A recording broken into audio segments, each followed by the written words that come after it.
શું એકને એક વસ્તુ વારંવાર કરવાની તમને આદત છે છતાં પણ માઇન્ડ શાંત નથી રહેતું?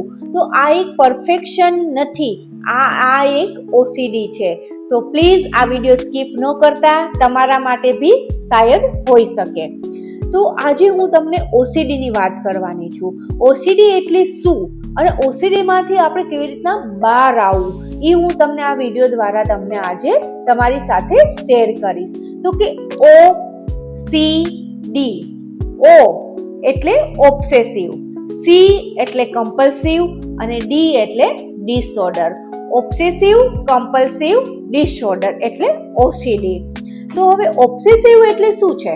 તો કે ઓબ્સેસિવ એટલે જે આપણા ઇમ્પલ્સિવ જે થોટ છે, ઇમેજીસ છે, આપણી જે માઇન્ડની અંદર જે એન્ઝાયટી છે, ફિયર છે, એને આપણે ઓબ્સેશન કહીએ છીએ. પછી કમ્પલ્સિવ એટલે શું? તો કે કમ્પલ્સિવ એટલે ઓબ્સેસિવના કારણે આપણે જે બોડીની જે ફિઝિકલી એક્ટિવિટી થતી હોય છે વારંવાર, એને આપણે કમ્પલ્સિવ કહીએ છીએ.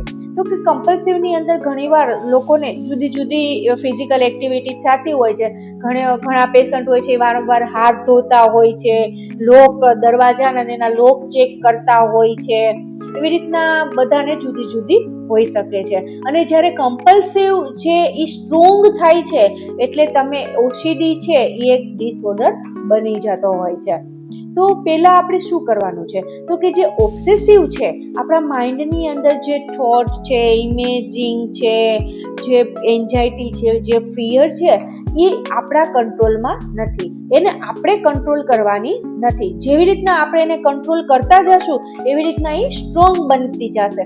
એટલે આપણે ઓબ્સેસિવને આપણા હાથમાં નથી. પણ જે કમ્પલ્સિવ છે, જે ફિઝિકલી જે એક્ટિવિટી છે, એ આપણા હાથમાં છે. તો જ્યારે વારંવાર આપણને જ્યારે ફિઝિકલી એક્ટિવિટી થતી હોય કે વારંવાર હાથ ધોવાની કે એકને એક વસ્તુ વારંવાર કરવાની, ચેક કરવાની આપણને આદત હોય, ત્યારે આપણે શું કરવાનું? તો કે ત્યારે આપણે એક સેકન્ડ માટે આપણે મગજ માઇન્ડને એક મેસેજ પૂછવાનું કે હું શું કરી રહ્યો છું. એટલે કે આપણે સેલ્ફ કંટ્રોલ કરવાની ટ્રાય કરવાની, આપણા સેલ્ફ ટોકથી આપણે સેલ્ફ કંટ્રોલ કરવાની ટ્રાય કરવાની કે મારા હાથ તો ચોખ્ખા જ છે, ક્લીન જ છે, તો હું કેમ વારંવાર એને ક્લીન કરવા માટે, સાફ કરવા માટે જઈ રહ્યો છું? એવું આપણે માઇન્ડને ક્વેશ્ચન કરવાનું. અને આપણા સબકોન્શિયસ માઇન્ડ સાથે જ આપણે વર્ક કરવાનું રહેશે. એની અંદર આપણે બધી meditation, relaxation therapy, subconscious mind ઉપર આપણે વર્ક કરીએ કે કોઈ એક્સપર્ટ કાઉન્સેલર પાસે જાઓ ને તમે કંઈ થેરાપી લેતા હોય તો તમારું જે બોડીનું જે ઇમ્પલ્સિવ છે એ આપોઆપ ઓછું થતું જાય. આપોઆપ એ ઓછું થાય એટલે તમારો જે ઓસીડી ડિસઓર્ડર છે એ ધીમે ધીમે લુપ્ત થતો જાય. અને ધીમે ધીમે શું થાય, આપણે બધી આવી ટ્રીટમેન્ટ, થેરાપીસ બધું લેવાથી ઓસીડી ને કમ્પલ્શન આપણે એની ઉપર કંટ્રોલ કરવાથી આપણે ઓસીડી પર પણ કંટ્રોલ લાવી શકીએ.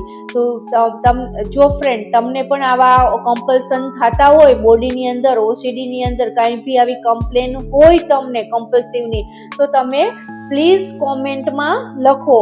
હું તમને પર્સનલી રિપ્લાય કરીશ કે આમાંથી તમારે કેવી રીતના બહાર આવવું.